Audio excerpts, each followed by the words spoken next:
ሰላም ሰላም ወድና የተከበራችሁ የአለም ቻናል ቤተሰቦች እንዴት ናችሁ? ሰላም ናችሁ? እኔ ሰላም ነኝ፣ እግዚአብሔር ይመስገን። እናንተም ሰላም እንደምትሆኑ ተስፋ አድርጋለሁ። ለዚህ ቻናል አዲስ ሲሆናችሁ ሰብስክራይብ በማድረግ ቤተሰብ የሆኑ ነባሮች ደግሞ ላይክ፣ ሼር እያደረጋችሁ አበረታቱኝ። ዛሬ ደግሞ በአዲስ ቪዲዮ መጥተናል። እንግዲህ ተንኮለኛዋ ቤዛ ተንኮሏን እንደቀጠለ ነው። የባለፈው ያደረገችውን ሴራና ተንኮል አልበቃ ብሏት አሁን ደግሞ ሌላ ሀሳብ እያመጣች ነው ማለት ነው። እንግዲህ የሰራችው እንኳን ቢታወቅ አሁን ደግሞ እንዳልሰራችና ሌላ ነገር እያስመሰለች ነው ያለችው። ምንድነው ካሌብና አደሊና ሲታገቱ መጋዘን ውስጥ የቤዛን ጆሮ ጌጥ አንድ ጆሮ ጌጧን ወርቀው ቀርቶ ነበረ። ከዛ በኋላ ካሌብን አይቶታል። ይህ ጆሮ ጌጥ ማለት ነው የቤዛ ጆሮ ጌጥ መሆኑን አላወቀም ነበረ። ግን ይህ ጆሮ ጌጥ አይቶ እንደገና ቤት ከተመለሰ በኋላ ደግሞ ወደ ቤዛ ክፍል ሲሄድ አንደኛውን ጆሮ ጌጥ ሲያገኝ በጣም ደነገጠ ማለት ነው። ይሄ ነገር ምንድን ነው?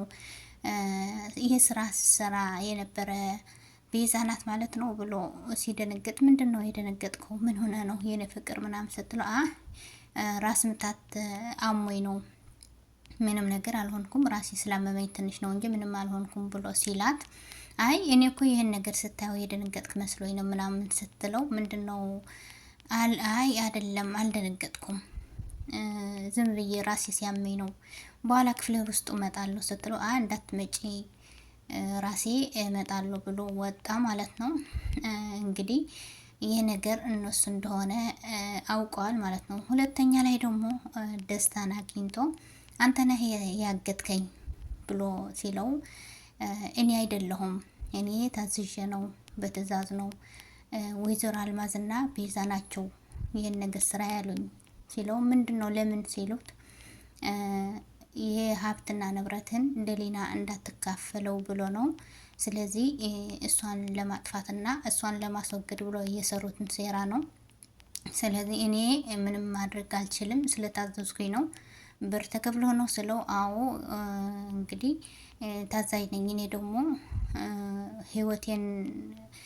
ለህይወቴ በጣም እያሳሰበኝ ነው ብሎ ሲፈራና ሲደነገጥ ነበረ ማለት ነው። ከዛ በኋላ ሁሉንም ነገር ንገረኝ ስለው ነገረው ማለት ነው።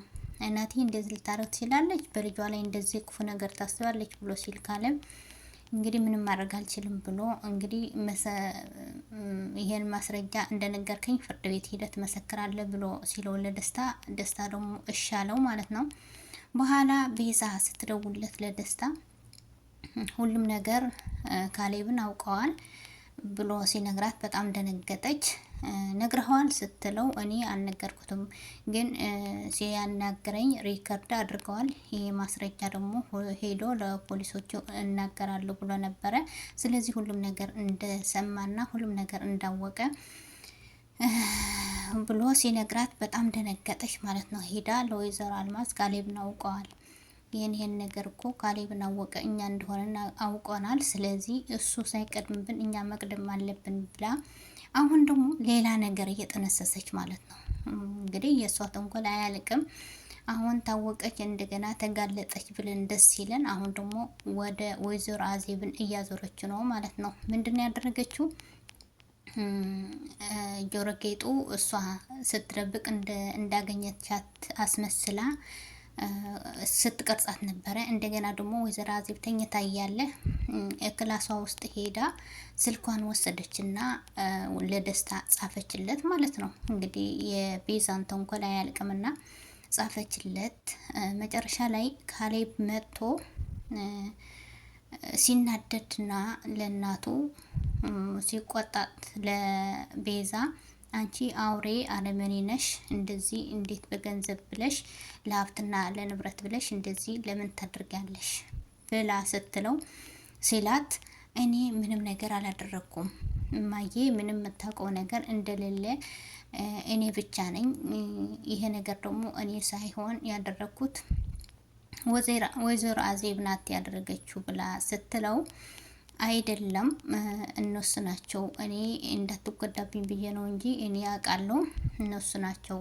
ሁለተኛ ላይ ደግሞ እንደዚህ አይነት ስራ ለምን ትሰሪያለሽ ብሎ ሲላት፣ እኔ አይደለሁም መጋዘን ውስጥ እኮ የአንቺ ጆሮ ጌጥ አግኝቻለሁ ስላት እንግዲህ ተንኮሏን ለመሸፈንና ስህተቷን ለመሸፈን ስትል እኔ አይደለሁም ወይዘሮ አዜብ ናቸው እንደዚህ ያደረገችው ብላ ስትለው ነበረ ለካሌብ ማለት ነው። ይሄን መሆን አይችልም፣ አትዋሺ፣ ሌላ ውሸት እየዋሸሽ ነው፣ ይሄ እንዴት እንደዚህ ሊሆን ይችላል ብሎ ሲላት ካሌብ ቆይ በል ማስረጃውን አመጣለሁ ብላ ሄደች ማለት ነው።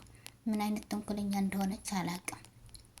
በኋላ እሷ እንግዲህ ሄደችና ማስረጃውን አመጣችለት። ምንድነው ማስረጃው? ቅድም ተኝታ እያለ ለደስታ እንደጻፈች ራሷ ናት ቤዛ ናት የጻፈች፣ ግን ወይዘሮ አዜብ እንደጻፈች አስመስላ ጽፋለት እንደገና ደግሞ ቪዲዮውን ቀጥታታለች ማለት ነው። ጆሮ ጌጡ እየደበቀች እንዳገኘቻት አድርጋ አስመስላ ቪዲዮውንና የጻፈችውን ማስረጃ ለሱ ሰጠችው፣ ለካሌብ ማለት ነው። እንዴት ሊሆን ይችላል? ወይዘሮ አዜብ እንደዚህ ልታደርግ አትችልም ብሎ ሲል ካሌብ ይቺ ተንኮለኛ ይኸው ለኛ ስትልና ለኛ ስትወቅሰን የነበረ እሷ እንደሆነች እንግዲህ እወቀው ብላ ነገረችው ማለት ነው። እንግዲህ ጊዜ ይዘገያል እንጂ እውነቱን መውጣቱ አይቀርም። አዜብ ደግሞ ለደሊና ስለምታግዝ ለደሊና ስለምትደግፍ እውነቱን ስለምትናገር ነው እንደዚህ ያረጓት ማለት ነው። ስለዚህ ወይዘሮ አልማዝ ደግሞ በልጅሽ ላይ ያደረግሽውን ነገር ጥሩ አይደለም፣ አሁን ደግሞ ሌላ ተንኮል መስራታችሁ ለምን አስፈለገ ነው። እንግዲህ ለጊዜው ልትጎዳ ትችላለች፣ ልትናደድ ትችላለች። ይሄ ደግሞ ፌክ እንደሆነ ማስረጃው ትክክለኛ እንዳልሆነ ስለሚታወቅ እንግዲህ በቀጣይ ክፍል ምን ይዘው እንደሚመጡ እናያለን። እርግጥ ይዘገያል እንጂ ቤዛን ትክክለኛውን ነገር እንደሚወጣ እናያለን ማለት ነው። ስለዚህ በሚቀጥለው ቪዲዮ እስከምንገናኝ ፍርዱ ለቤዛ ነው የሚሆነው። ይዘገያል እንጂ በሚቀጥለው ቪዲዮ ይዘን እንመጣለን። እስከዛ ቸር ሰንብቱ። ላይክ፣ ሼር፣ ሰብስክራይብ እያደረጋችሁ አበረታቱኝ። ወዳችኋለሁ። ባይ ባይ።